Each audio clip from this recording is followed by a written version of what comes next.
नमस्कार दोस्तों, आशा करता हूं कि आप सब लोग बेहतर होंगे। स्वागत एक बार फिर से आप सभी का एससीएस एकेडमी में। दोस्तों, मेरा नाम है पंकज शर्मा और डिस्कस करता हूं मैं आप लोगों के साथ इस क्लास में एमपीपीएससी प्रीलिम्स के सिलेबस को। एमपीपीएससी प्रीलिम्स के सिलेबस पर लगातार हमारी ये लेक्चर सीरीज चल रही है। इस लेक्चर सीरीज में वर्तमान में हम यूनिट नंबर 10 में दिए गए टॉपिक्स को देख रहे हैं। जब आप एमपीपीएससी प्रीलिम्स के सिलेबस की यूनिट नंबर 10 को देखते हैं तो यहाँ पर आपको मध्य प्रदेश की जनजातीय व्यवस्था पर आधारित टॉपिक दिखाई पड़ते हैं। इन टॉपिक में से हम लोगों ने कई सारे टॉपिक्स को कवर कर लिया है और ये सभी के सभी टॉपिक जो हैं दोस्तों यूनिट के नाम के साथ हमारे इस यूट्यूब चैनल पर प्लेलिस्ट में है दोस्तों। तो ऐसे लोग जो पहली बार हमारे इस यूट्यूब चैनल से जुड़े हैं, ऐसे लोग वहां प्लेलिस्ट में जाकर सभी लेक्चर्स को एक के बाद एक देख सकते हैं ताकि आपकी तैयारी बेहतर हो सके और आने वाली परीक्षा जो पीएससी प्रीलिम्स की है उसमें आपका रिजल्ट पॉजिटिव हो दोस्तों। क्लियर? आज के इस लेक्चर में हम दोस्तों डिस्कस कर रहे हैं मध्य प्रदेश सरकार के द्वारा या केंद्र सरकार के द्वारा मध्य प्रदेश में अनुसूचित जनजाति के विकास के लिए जो कल्याणकारी योजनाएं चलाई जा रही हैं उनके बारे में। पिछले लेक्चर में हम लोगों ने कुछ कल्याणकारी योजनाओं को देख लिया था। आज के इस लेक्चर में हम उसके बाद की कल्याणकारी योजनाओं को देखने वाले हैं कि और कौन कौन सी योजनाएं हैं जो मध्य प्रदेश में अनुसूचित जनजाति के कल्याण के लिए चलाई जा रही हैं सरकार के द्वारा। क्लियर? लेकिन इन योजनाओं से आपको एग्जाम में प्रश्न दिखे ऐसे ही हम लोग इनको डिस्कशन करेंगे। सबसे पहले हम लोगों ने पिछले लेक्चर में योजनाएं पढ़ी थी उनका एक शॉर्ट रिवीजन करेंगे। उसके बाद हम नई योजनाओं पर डिस्कशन करेंगे, क्योंकि ये योजनाएं हैं दोस्तों, इनके उद्देश्य अलग हैं, इनके क्षेत्र अलग हैं, इनकी तारीखें अलग हैं। तो एग्जाम में आपको यहां से क्वेश्चन पूछेगा तो कंफ्यूजन हो सकता है। इसके पहले लेक्चर्स में मैंने ऐसे रिविजन को नहीं लिया है, परंतु इस लेक्चर में हम पहले पिछले लेक्चर में जो योजनाएं हम लोगों ने पढ़ी उनका एक शॉर्ट रिवीजन करेंगे, फिर आगे बढ़ेंगे ताकि वो मेमोराइज हो जाएं और आगे की योजनाएं फिर आराम से आप लोग कर लें। कल हम लोगों ने सबसे पहले बात की थी राष्ट्रीय सिकल सेल एनीमिया मुक्त मिशन को लेकर, जिसका प्रारंभ 1 जुलाई 2023 को शहडोल से किया गया था मध्य प्रदेश में। इसका टारगेट क्या था दोस्तों? तो 2047 तक पूर्णतः भारत को सिकल सेल एनीमिया से मुक्त करना था, याद रखिएगा। क्लियर है? और एसटी में सिकल सेल पर नियंत्रण के लिए योजनाएं शुरू की गई थी दोस्तों, एक मिशन शुरू किया गया था। हालांकि इस मिशन का प्रारंभ मध्य प्रदेश में 15 नवंबर 2021 में पहले ही हो चुका था, लेकिन इसको 2023 में राष्ट्रीय मिशन के तौर पर 2023 के बजट में शामिल किया गया था। और मध्य प्रदेश सहित देश के 17 राज्यों में जहां पर जनजातीय इलाके हैं और उनमें सिकल सेल की समस्या ज्यादा है, वहां इन योजनाओं को शुरू किया गया था और 17 के 17 राज्य यहां पर हम लोगों ने देख लिए थे। इसके बाद हम लोगों ने बात की थी टाटिया मामिया आर्थिक कल्याण योजना को लेकर, जिसमें 6 सितंबर 2022 को हम लोग प्रारंभ देखते हैं। एसटी वर्ग के लोगों को नए उद्योग स्थापित करने के लिए कम ब्याज दर पर ऋण देने के लिए व्यवस्था थी, जिसमें हम लोगों ने देखा था कि 18 से 55 वर्ष की आयु तक 10,000 से 1 लाख रुपए तक की इसमें राशि दी जाती है। इसके बाद हम लोगों ने बात की थी भगवान बिरसा मुंडा स्वरोजगार योजना पर। इस योजना को 6 सितंबर 2022 को शुरू किया गया था। एसटी के युवाओं में रोजगार को बढ़ावा देने के लिए, उनका आर्थिक उत्थान करने के लिए योजना शुरू की गई थी, जिसमें 1 लाख से 50 लाख तक और 1 लाख से 25 लाख तक अलग अलग इकाइयों पर ऋण देने की व्यवस्था की गई थी। 18 से 45 वर्ष इसकी लाभार्थी का एज लिमिट सेट किया गया था और न्यूनतम एजुकेशन 8वीं पास को सेट किया गया था। इसके बाद हम लोगों ने देखा था मुख्यमंत्री विमुक्त घुमंतु और अर्ध घुमंतु जनजाति के लिए स्वरोजगार योजना का भाग 1। ये जो योजना है ये स्वयं के रोजगार को उत्पादित करने के लिए शुरू की गई थी मध्य प्रदेश सरकार के द्वारा। इस पे हम लोगों ने बात की थी। इसके बाद हम लोगों ने देखा था कि दुधारू पशु प्रदाय कार्यक्रम क्या था। तो फरवरी 2023 को मध्य प्रदेश में दूध उत्पादन को बढ़ावा देने के लिए और जनजातीय लोग जो हैं इनमें कहीं ना कहीं आर्थिक उत्थान करने के लिए योजना शुरू की गई थी दोस्तों। खासकर इसमें विशेष पिछड़ी जनजातियां बैगा, भारिया और सहरिया को शामिल किया गया था। इसके बाद हम लोगों ने डिस्कस किया था राशन आपके ग्राम योजना को। राशन आपके ग्राम योजना 15 नवंबर 2021 को शुरू की गई थी जनजातीय गौरव दिवस के अवसर पर, जब भगवान बिरसा मुंडा के जन्म दिवस को यहाँ पर जयंती को सेलिब्रेट करते हैं। अब ये योजना थी, इसके माध्यम से क्या बोला गया था कि आपको राशन लेने के लिए दुकान पर जाने की जरूरत नहीं है, आदिवासी लोगों को घर पर राशन पहुंचाया जाएगा। अगली योजना हम लोगों ने देखी थी वन धन योजना। वन धन योजना क्या थी दोस्तों? 15 जुलाई 2019 से शुरू की गई थी। बड़वानी जिले से इसका प्रारंभ किया गया था, जिसमें 500 आदिवासी समुदाय के लोग जो हैं बढ़वाने की, उनको बुनकर की ट्रेनिंग दी जा रही थी, विशेष प्रशिक्षण दिया जा रहा था और उनको अपने उद्योग को स्थापित करने के लिए एक राशि भी प्रदान की जा रही थी, जिससे कि बुनकरों का आर्थिक उत्थान होता है और प्रतिष्ठित व्यवसाय के तौर पर उनको मान्यता मिलने वाली थी। तो आर्थिक उत्थान के लिए वंधन योजना शुरू की गई थी मध्य प्रदेश में। आकांक्षा योजना के बारे में भी हम लोगों ने बात की थी कि 1 जनवरी 2018 को डिंडोरी से आकांक्षा योजना शुरू की गई थी, जिसमें एसटी वर्ग के 11वीं और 12वीं कक्षा के प्रतिभावान विद्यार्थियों को विभिन्न प्रतियोगिता परीक्षा और एंट्रेंस एग्जाम जो है उसमें शामिल होने के लिए फ्री कोचिंग दी जा रही थी। ठीक है, इसके बाद हम लोगों ने देखा था प्रतिभा योजना। ये प्रतिभा योजना जो है 1 सितंबर 2016 को शुरू की गई थी दोस्तों, जिसके अंतर्गत उच्च शासकीय शैक्षणिक संस्थानों में प्रवेश को प्रोत्साहन करने का काम किया गया था और इसमें बोला गया था कि आईआईटी, एम्स, एनडीए, क्लेट आदि एग्जाम्स के लिए बच्चों को कोचिंग और पैसा मुहैया कराया जाना है। उसके बाद हमने देखा था आवास सहायता योजना 2016 से शुरू की गई थी, जिसमें कॉलेज में पढ़ रहे विद्यार्थी जो अपने गृह नगर से बाहर रह रहे हैं उनको वहां रहने के लिए रहने का खर्चा उपलब्ध सरकार करवा रही है, जिसमें संभाग स्तर 2000, जिला स्तर पर 1250 और तहसील स्तर पर 1000 रुपए की सहायता एसटी समुदाय के छात्रों को दी जा रही है। वैसे ही सिविल सेवा प्रोत्साहन योजना के बारे में हमने बात की थी कि 2012-13 से इसको प्रारंभ किया गया था एसटी समुदाय के लिए और एससी समुदाय के लिए 2003 से चल रही है। इसमें कहा गया है कि एसटी एससी के युवा जो हैं उनको प्रतियोगी परीक्षाओं के माध्यम से सरकारी नौकरियों में जाने के लिए उनको सहायता प्रदान की जा रही है, जिसमें पीएससी पास करने पर और यूपीएससी पास करने पर प्री मेंस इंटरव्यू पर अलग अलग राशि प्रदान की जाती है, ये ध्यान रखिएगा। इसके बाद हम लोगों ने बात की थी बलराम ताल योजना को लेकर, जो 2007 में शुरू की गई थी। ये योजना बहुत इंपॉर्टेंट योजना के तौर पर देखी गई थी, क्योंकि यहाँ से एग्जाम में क्वेश्चन जरूर पूछा जाता है। बलराम ताल योजना को लेकर हमने क्या बात की थी कि 2007 में शुरू किया गया और इसका मिशन जो है वो है जल संरक्षण को बढ़ावा देना। क्षेत्रीय स्तर पर तालाबों के निर्माण करने के लिए किसानों को अलग अलग स्तर पर सहायता प्रदान की जाती है, ताकि वे तालाब बनाकर अपनी सिंचाई की व्यवस्था कर सकें उस समय जबकि पानी की कमी हो जाती है। इससे दो चीजें होती हैं कि आपके लिए सिंचाई की सुविधा भी उपलब्ध हो जाती है और वर्षा जल का संग्रहण भी हो जाता है और इसके साथ साथ भूमिगत जल स्तर में भी बढ़ावा होता है। 3 स्तर पर हम देख रहे थे कि सामान्य कृषक के लिए, लघु सीमांत कृषक के लिए और अनुसूचित जाति जनजाति के कृषकों के लिए इसके अंतर्गत पैसा दिया जा रहा है, तो इस पर भी हम लोगों ने बात की थी। इसके बाद हम लोगों ने दोस्तों ये सारी योजनाएं तो देख ली थी, है ना, और मैंने आप लोगों को कहा था कि इसके बाद हम अगली योजनाओं पर डिस्कशन करेंगे। तो आज के इस लेक्चर में हम इसके बाद की योजनाओं पर डिस्कशन कर रहे हैं जो एसटी एससी समुदाय के लिए विशेष तौर पर मध्य प्रदेश में चलाई जा रही हैं। तो आज का जो नया योजना है, ये तो हम लोगों ने पुरानी योजनाओं को डिस्कशन किया जो हम लोगों ने कल किया था, क्विक रिवीजन। अब हम नई योजनाएं देखें। इसमें पहली योजना है आपकी दोस्तों एकलव्य शिक्षा विकास योजना। ये एकलव्य शिक्षा विकास योजना जो है ये कब शुरू की गई थी? 2010 में शुरू की गई थी। एग्जाम में सबसे पहला क्वेश्चन आपसे यही पूछेगा कि एकलव्य शिक्षा विकास योजना कब शुरू की गई थी? तो 2010 में शुरू की गई थी। और ये किसके लिए? तो विशेष तौर पर तेंदुपत्ता जो संग्राहक जनजाति के लोग हैं इनके लिए योजना शुरू की गई है। बोला गया कि तेंदुपत्ता संग्राहक जो लोग होते हैं, इनके जो बच्चे हैं, मेधावी छात्र हैं इन परिवार से संबंधित, उनका शिक्षा का स्तर हम लोगों को बढ़ाना है। और उनको अगर शिक्षा का स्तर बढ़ाना है तो ऐसे में हम लोगों को ये योजना शुरू करनी है ताकि वो उच्च शिक्षा के लिए जा सके। इसमें क्या किया गया है कि 9वीं और 10वीं तक के लिए 12,000 रुपए, 11वीं और 12वीं तक के लिए 15,000 रुपए, और उसके पास गैर तकनीकी शिक्षा में अगर कोई जाता है तो 20,000 रुपए, और व्यवसायिक कोर्स अगर कोई करता है तो 50,000 रुपए तक की आर्थिक सहायता प्रदान की जाती है। किसे प्रदान की जाती है? तेंदुपत्ता संग्राहक परिवारों को यह सहायता प्रदान की जाती है ताकि उनके परिवार के जो बच्चे हैं वो हायर एजुकेशन के लिए जा सकें। दोस्तों तेंदुपत्ता जो होता है, याद रखिएगा कि तेंदुपत्ता जो है वो मध्य प्रदेश में विशेष रूप से आपको मिलता है। क्लियर है? और इसका प्रयोग बीड़ी उद्योग में किया जाता है। बीड़ी उद्योग का आधार तेंदुपत्ता होता है और मध्य प्रदेश में हम देखें तो लगभग 260 बीड़ी के कारखाने देखने को मिलते हैं। और इसके लिए जो पत्ता होता है उसका संग्रह करने का काम जनजातीय समुदाय के द्वारा किया जाता है। विशेष तौर पर जबलपुर आदि क्षेत्रों में हम देखें, पूर्वी मध्य प्रदेश में देखें, इसका संग्रहण बड़े पैमाने पर किया जाता है।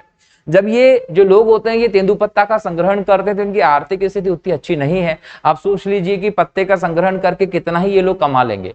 ऐसे में होता यह है कि इनके जो बच्चे होते हैं वो शैक्षिक दृष्टि से पिछड़े रह जाते हैं। अब शैक्षिक दृष्टि से अगर इनके बच्चे पिछड़े रह जाएंगे तो उनका, और हम अगर हम देखें तो सामाजिक आधार कमजोर ही रहेगा। तो सरकार ने क्या किया कि भाई आपके माता पिता या जो पहले के लोग हैं तेंदुपत्ते का संग्रहण कर रहे हैं वो करते रहें, जो बच्चे हैं उनको तेंदुपत्ते के संग्रहण करने के लिए ले जाने की जरूरत नहीं है। सरकार उन्हें उच्च शिक्षा के लिए, पढ़ाई के लिए अवसर प्रदान करेगी और अलग अलग जगह पर जाने पर उन्हें सरकारी सहायता भी दी जाएगी और सरकारी सहायता के तौर पर उन्हें ये राशि प्रदान की जाती है। तो ये बहुत अच्छा कदम हमें सरकार का दिखाई पड़ता है जो 2010 में इस योजना के तौर पर लिया गया है। अगला जो प्लान है दोस्तों वह है कन्या साक्षरता प्रोत्साहन योजना। ये कन्या साक्षरता प्रोत्साहन योजना जो है ये एसटी समुदाय में कन्या साक्षरता को बढ़ावा देने के लिए शुरू की गई है। कन्या साक्षरता की दृष्टि से हम देखें तो एसटी समुदाय जो है इसमें साक्षरता का दर बहुत ज्यादा कम है, तो इनमें साक्षरता को बढ़ावा देना, विशेष तौर पर लड़कियों में साक्षरता को बढ़ावा देना है। तो सरकार ने 2006-2007 में इस योजना को प्रारंभ किया। इस योजना में किया गया है कि विद्यालयों में एक तो लड़कियों का प्रवेश निरंतर जारी रहे और लड़कियां हायर एजुकेशन के लिए भी तैयारी करती रहें। इसलिए ये योजना सरकार ने शुरू की है, जिसमें 6वीं के स्तर पर, जिसमें 9वीं के स्तर पर और जिसमें 11वीं के स्तर पर विशेष तौर पर इन्हें आर्थिक सहायता दी जाती है। 6वीं कक्षा में अगर प्रवेश करती है तो 500 रुपए, 9वीं कक्षा में अगर प्रवेश करती हैं तो 1000 रुपए और 11वीं कक्षा में अगर प्रवेश करती हैं बालिकाएं तो 3000 रुपए की प्रोत्साहन राशि दी जाती है। इस माध्यम से यह प्रयास किया जाता है कि परिवार जो है वो लड़कियों को एजुकेशन दें, उन्हें स्कूल भेजना चालू कर दे। दोस्तों क्लियर है? तो ये कन्या साक्षरता प्रोत्साहन योजना हम एसटी एससी समुदाय के लिए देखते हैं दोस्तों। क्लियर? इसके बाद हम देखें तो एक योजना और मिलती है शंखनाद योजना। ये योजना दोस्तों मध्य प्रदेश सरकार की एक पुरानी योजना है। जब दिग्विजय सिंह जो हैं ये मध्य प्रदेश के मुख्यमंत्री हुआ करते थे और मध्य प्रदेश से छत्तीसगढ़ को अलग नहीं किया गया था, एकीकृत मध्य प्रदेश हमें देखने को मिल रहा था। इस समय 1997 में हम देखें तो शंखनाद योजना का प्रारंभ किया गया था और इस योजना के माध्यम से यह कोशिश की जा रही थी कि विद्यालयों के माध्यम से एजुकेशन के माध्यम से जो आदिवासी क्षेत्र है उनका विकास सुनिश्चित किया जाए। और ये सही भी है, अगर आदिवासी क्षेत्रों का विकास सुनिश्चित करना है तो शिक्षा एक बहुत बड़ा हथियार है। इस हथियार का प्रयोग करके आप इस क्षेत्र का विकास कर सकते हैं, क्योंकि शिक्षा एक ऐसा स्तर आपको प्रदान करती है जो निश्चित तौर पर विकास के मार्ग पर आपको अग्रसर करता ही है। दोस्तों ऐसी एक और योजना हमें दिखाई पड़ती है जीवन ज्योति योजना। जनजातीय क्षेत्रों में निशुल्क शिक्षा उपलब्ध कराने के लिए जीवन ज्योति योजना चलाई जा रही है। अच्छा, एक जीवन ज्योति योजना को हम लोग प्रधानमंत्री जीवन ज्योति योजना के तौर पर भी देख रहे हैं। ये प्रधानमंत्री जीवन ज्योति योजना जो है 2015 में इसको लागू किया गया था, पूरे देश में ये लागू है। और इसके अंतर्गत क्या किया जाता है कि 330 रुपए सालाना प्रीमियम के दर पर 2 लाख रुपए तक का बीमा कवर जनता को दिया जा रहा है। तो प्रधानमंत्री नरेंद्र मोदी जी ने अपने पहले प्रधानमंत्री कार्यकाल के दौरान इस योजना को लॉन्च किया था, जिसके अंतर्गत देश के कई सारे लोगों को लाभ भी मिला है। दोस्तों ठीक है, अगली योजना है जवाली योजना। दोस्तों जवाली योजना से क्वेश्चन आना चाहिए और मेंस में भी यहां से क्वेश्चन आता है। ये बहुत विशेष प्रकार की योजना रही जो मध्य प्रदेश में 1992-1993 से हम देखते हैं और इसे 2004 में भी हम लोग इसको देख रहे हैं। मतलब ये एक ऐसी योजना है जो मध्य प्रदेश में बहुत साल पुरानी है, 20 से 30 साल पहले हम इस योजना का स्तर देख रहे हैं। कौन सी योजना? जवाली योजना। क्लियर है? तो जवाली योजना कब शुरू की गई? प्रारंभिक तौर पर 1992-93 और उसके बाद 2004 में हम इसे देखते हैं। अब ये क्यों शुरू की गई? एक्चुअल में क्या है कि हमारे मध्य प्रदेश में वेश्यावृत्ति से कई सारी महिलाएं जुड़ी हैं, तो वेश्यावृत्ति से मुक्ति के लिए ही ये योजना शुरू की गई है। खासकर हमारे मध्य प्रदेश की विशेष पिछड़ी जनजातियां इसमें हम लोगों को शामिल होती दिखाई पड़ती हैं। मध्य प्रदेश की जो जनजातियां हैं उन जनजातियों की महिलाएं जो वेश्यावृत्ति में हैं दोस्तों, उन्हें वेश्यावृत्ति से मुक्ति दिलाने के लिए ही जवाली योजना शुरू की गई थी मध्य प्रदेश सरकार के द्वारा 1992-93 में। और इसके अंतर्गत दोस्तों जो मुख्य जनजाति है, विशेष तौर पर हम देखें बेड़िया जनजाति हो, बाछड़ा जनजाति हो और सांसी जनजाति, इनके लिए है। और टोटल मध्य प्रदेश के 4 जिलों में इसको शुरू किया गया था। विशेष तौर पर उत्तर पश्चिमी मध्य प्रदेश में आता है, जिसमें हम लोग रतलाम का क्षेत्र लेते हैं, नीमच का क्षेत्र लेते हैं। यहाँ पर हमें बाछड़ा जनजाति विशेष तौर पर दिखाई पड़ती है। अगर आप इस क्षेत्र को देखें तो पहली बात तो यह कि इस क्षेत्र में आपको वर्षा की कमी देखने को मिलेगी। दूसरी बात होता है कि अगर वर्षा की कमी है तो खेती भी यहाँ पर कम होती है। खेती होने के कारण कई सारे लोगों को यहाँ पर रोजगार मिल नहीं पाता, और यहाँ पर औद्योगिक गतिविधियों को भी हम देखें तो ज्यादा उसका विकास नहीं हुआ है। तो मध्य प्रदेश का ये जो क्षेत्र है दोस्तों, खासकर ये 4 जिले इधर के जो आते हैं, ये विशेष पिछड़े जिलों के अंतर्गत हम लोग देख रहे हैं, जहां पर जनजातीय लोगों को अपने आजीविका चलाने के लिए बहुत ज्यादा संघर्ष करना पड़ता है। और यहाँ की बाछड़ा जनजाति इतना ज्यादा संघर्ष करती है कि यहाँ की जो औरतें हैं उन्हें वैश्यावृत्ति जैसा काम भी करना पड़ता है। मध्य प्रदेश सरकार ने इस जनजाति को वैश्यावृत्ति से बाहर निकालने के लिए ही ये योजना शुरू की गई थी, जिसे आप जवाली योजना के नाम से जानते हैं। 1992-93 से ये मध्य प्रदेश में चल रही है, ये ध्यान रखिएगा। एक अलग प्रकार की योजना जो थी वो हमें मध्य प्रदेश में देखने को मिल रही है शुरू से ही। ठीक है, यहां हम अगली योजना देखें तो यह एकलव्य मॉडल आवासीय विद्यालय योजना। देखिए, एकलव्य आवासीय विद्यालय है ये। अब आवासीय विद्यालय की अगर जब हम बात करते हैं तो हमारे सामने जो एक कॉन्सेप्ट आता है वो आता है नवोदय विद्यालय का। अब नवोदय विद्यालय की जब हम बात करते हैं तो जनरली बच्चों को इसके लिए एंट्रेंस देना पड़ता है। एंट्रेंस पास करते हैं बच्चे और नवोदय स्कूल में एडमिशन ले लेते हैं, जहां जाकर उन्हें रहना होता है और वहीं उनके एजुकेशन का काम होता है। क्लियर है? अच्छे एक्सपर्ट फैकल्टीज वहां रखे जाते हैं। लेकिन यहाँ पर क्या हो रहा है कि जनजातीय समुदाय के जो बच्चे हैं वो नवोदय विद्यालय में ज्यादा प्रवेश नहीं ले पाते हैं। ऐसे में मध्य प्रदेश सरकार ने क्या किया, 1997 में ये योजना शुरू की गई, एकलव्य मॉडल आवासीय विद्यालय योजना। यहाँ नवोदय विद्यालय की तर्ज पर ही विद्यालय स्थापित किए जाते हैं, जिसमें विशेष तौर पर एसटी समूह के जो विद्यार्थी उनको शामिल किया जाता है और इन्हें गुणवत्तापूर्ण शिक्षा उपलब्ध कराई जाए, इस बात का ध्यान रखा जाता है। क्लियर है कि नहीं दोस्तों? चलिए अगली योजना की बात करते हैं, पंचधारा योजना। पंचधारा योजना में ये 5 धाराएं हम शामिल करते हैं, 5 इंपॉर्टेंट योजनाओं को शामिल करते हैं। ये पंचधारा योजना जो है वो 1990 से प्रारंभ की गई थी। और पंचधारा योजना का जो उद्देश्य है वो उद्देश्य आप लोग ध्यान रखिएगा कि आदिवासी महिलाओं का उत्थान करना, सभी रूपों में आदिवासी महिलाओं का उत्थान करना पंचधारा योजना का महत्वपूर्ण लक्ष्य है, जिसे मध्य प्रदेश की सरकार ने 1990 से चालू किया था। अब इसमें सबसे पहले किस बात को ध्यान दिया गया, ग्राम्या। ग्राम्या क्या है? ग्राम्या एक स्वरोजगार के लिए दिए जाने वाले ऋण की योजना है। स्वरोजगार स्थापित करने के लिए ऋण इसके अंतर्गत प्रदान किया जाता है। दूसरा आता है कल्प वृक्ष। कल्प वृक्ष जो योजना का हिस्सा है ये रेशम कीट के संदर्भ में है दोस्तों। रेशम कीट पालन का प्रशिक्षण दिया जाता है कल्प वृक्ष के अंतर्गत। तीसरा है सामाजिक पेंशन। पेंशन प्रदान की जाती है महिलाओं को सामाजिक रूप से, ताकि उनका उत्थान हो, विशेष तौर पर आदिवासी महिलाओं के लिए। तीसरा है वात्सल्य। वात्सल्य प्रोग्राम जो है पंचधारा योजना में, इसके तहत प्रसूति सहायता दी जाती है।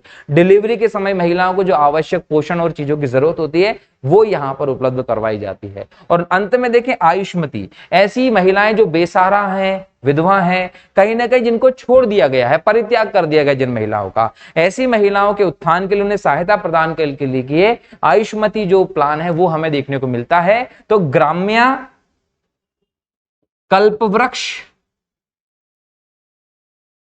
सामाजिक पेंशन, वात्सल्य और आयुष्मती, ये पांचों के पांचों 1990 में शुरू की गई पंचधारा योजना के कार्यक्रम हैं, जिनके तहत आदिवासी महिलाओं के उत्थान का कार्य किया जाता है दोस्तों। क्लियर है कि नहीं? यहां से एग्जाम में क्वेश्चन आ सकता है, पहले भी आया हुआ है। अगला है दोस्तों आहार अनुदान योजना। विशेष रूप से मध्य प्रदेश की जो पिछड़ी जनजाति हैं, इन पिछड़ी जनजाति वाले 15 जिलों में इस योजना का प्रारंभ किया गया है। बैगा, भारिया और सहरिया जो है ये मध्य प्रदेश की विशेष पिछड़ी जनजाति हैं।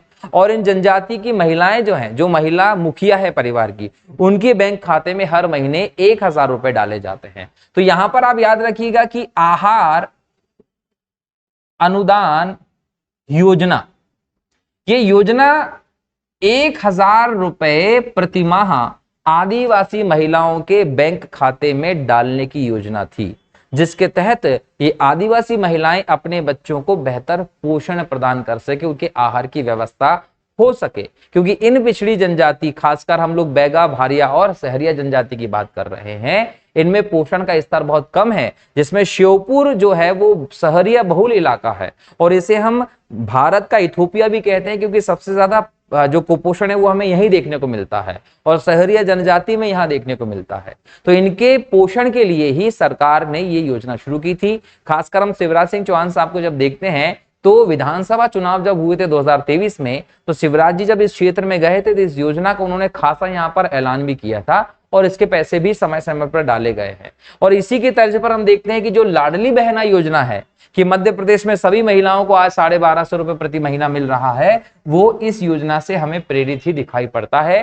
प्रारंभ में केवल बैगा, सहरिया और भारिया जनजाति के महिलाओं को ये मिलता था, अब हमारे मध्य प्रदेश के सभी निवासी महिलाओं को इसका लाभ जनरली मिल रहा है। ऐसी एक और योजना है प्री एवं पोस्ट मैट्रिक छात्रवृत्ति। 10वीं के पहले और 10वीं के बाद के छात्रों के लिए छात्रवृत्ति देने की बात की गई है। अनुसूचित जनजाति के विद्यार्थियों के शैक्षणिक उत्थान के लिए, विकास के लिए ये योजना जो है वो मध्य प्रदेश के सभी 89 आदिवासी विकास खंडों में शुरू की गई है, जिसमें प्राथमिक शालाओं से लेकर उच्चतक माध्यमिक शालाओं का संचालन किया जा रहा है और प्री मैट्रिक तथा पोस्ट मैट्रिक छात्रवृत्ति यहां मध्य प्रदेश सरकार प्रदान कर रही है। अब ये तो योजनाएं थी, लेकिन मध्य प्रदेश सरकार ने विभिन्न पंचवर्षीय योजनाओं के दौरान हमारे मध्य प्रदेश में अनुसूचित जनजाति के तीव्र विकास के लिए कुछ कार्यक्रम भी चलाए हैं, जिन्हें हम अंत्योदय कार्यक्रम के तौर पर जान रहे हैं। अंत्योदय कार्यक्रम अंतिम पंक्ति के जो निम्नतम लोग हैं उनके उदय के लिए चलाए गए कार्यक्रम के तौर पर देखे जाते हैं। इसमें हमें नवजीवन एक कार्यक्रम देखने को मिला। ये नवजीवन कार्यक्रम जो है ये आवास के लिए नाममात्र मूल्य पर भूखंड उपलब्ध कराते हैं, जमीन उपलब्ध करा रहा है केवल बहुत नॉमिनल चार्जेस पे। वसुंधरा जो है ये कृषकों को ब्याज मुक्त ऋण देने की व्यवस्था है।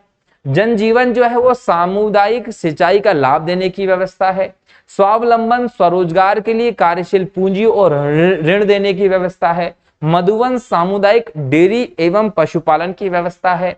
निर्मित जो है वो लघु निर्माण कार्य की ठेका योजना है दोस्तों। इसके अलावा सहकारी खनिज ईंट भट्टा सहकारी समितियों के लिए दिया जाने वाला ऋण के अंतर्गत व्यवस्था है। रफ्तार जो है वो यहाँ पर यातायात एवं ट्रक बसों हेतु योजनाएं दी गई हैं। इसके अलावा वनजा लघु वन उपज रोजगार के लिए योजना है, जिसको वनजा योजना कहते हैं। सहारा योजना क्या है? जो कुष्ठ हैं, निराश्रित हैं, विकलांग है, विधवा है या जिन महिलाओं का परित्याग कर दिया गया है परिवार के द्वारा, उनको सहारा देने की योजना को आप सहारा योजना के नाम से जानते हैं।